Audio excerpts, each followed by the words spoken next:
For as long as I can remember, I've loved stuffed animals. Not casually, not, oh yeah, I used to have one as a kid. I mean deeply, consistently, my entire life. I had a bunny named Whiskers, a brown bear with a heart that said, I love you, a giant polar bear named Klondike. And they weren't just toys to me, they were comfort, they were consistency, they were safety. And here's the thing, that never really went away. Even as I grew up, even as life got bigger and more complex, a part of me stayed exactly the same. I just liked what I liked. Fast forwarded to adulthood. I started traveling internationally, alone sometimes. Different countries, different languages, no real backup plans. The kind of travel that makes most people a little nervous.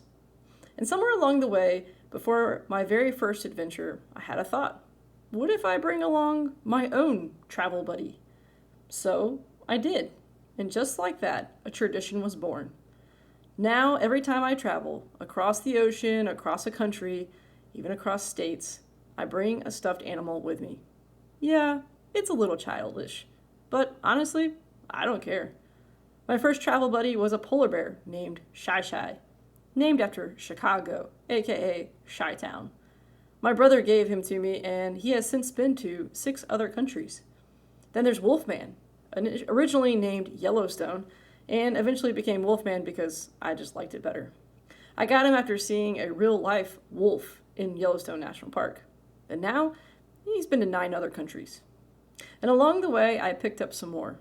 A penguin from Argentina, a moose from Sweden, a bulldog from England. His name is Churchill, of course. Souvenirs that probably don't make sense for a full-grown adult. But here's the truth.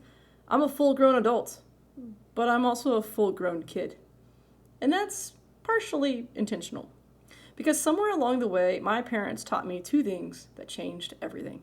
Stay part kid, and don't care what everyone else thinks. Think about it. I will fly across the world alone, navigate planes, trains, ferries, languages, and all sorts of uncertainty. I'll climb mountains, volcanoes, explore cities, take risk, be fearless. And yet, I've got a stuffed animal in my bag. That contradiction doesn't make sense, and I think it's partially exactly why I like it. Because all of us have something like that.